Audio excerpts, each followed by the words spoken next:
నా మందిరము ప్రార్థనా మందిరం అనబడను, కానీ దాన్ని మీరు దొంగల గుహగా చేసి ఉన్నారు. మత్తయి సువార్త 21:13. ఇక్కడ మనకి దేవుని మందిరం అన్న వెంటనే రాళ్ళు, సిమెంటు, ఇసుక గుర్తొచ్చేస్తుంది. కానీ కొరింథీయులకు రాసిన మొదటి పత్రిక 6:9 ఈ దేహం అంట విలువ పెట్టి కొనబడి ఉందంట. ఈ దేహం అంట పరిశుద్ధాత్మకి ఆలయమే ఉందంట. ఈ దేహంతో అంట మనం దేవుని మహిమపరచాలంట. ఈ దేహం అంట దేవుని చేత మనకి ఇవ్వబడిందంట.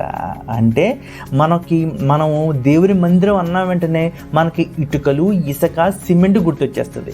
వాటితో కట్టిన పెద్ద పెద్ద బంగ్లాలు గుర్తొచ్చేస్తాయి. కాబట్టి గుర్తుపెట్టుకోండి, అవి మనందరం కలిసి ప్రార్థన చేసుకోవడానికి మనం ఏర్పాటు చేసుకున్నాం అంతే.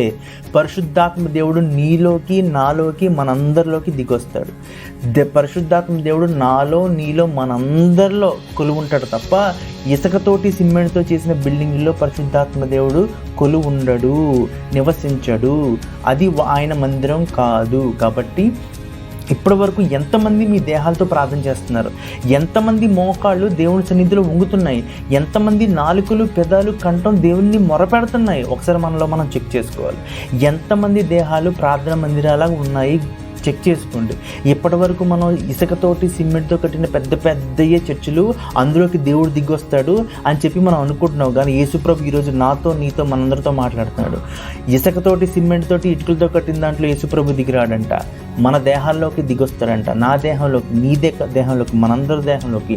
ఇప్పటి వరకు ఎవరైతే మీ దేహాన్ని ప్రార్థన మందిరంలాగా చేసుకోలేదో వాళ్ళందరితో ఈరోజు దేవుడు మాట్లాడుతున్నాడు. మీ దేహాన్ని ప్రార్థన మందిరంలో చేయండి. మీ మోకాళ్ళు వంచండి. మీ పెదాలతోటి, కంఠంతో, స్వరంతో దేవుని మహింపరచండి, ఆరాధించండి.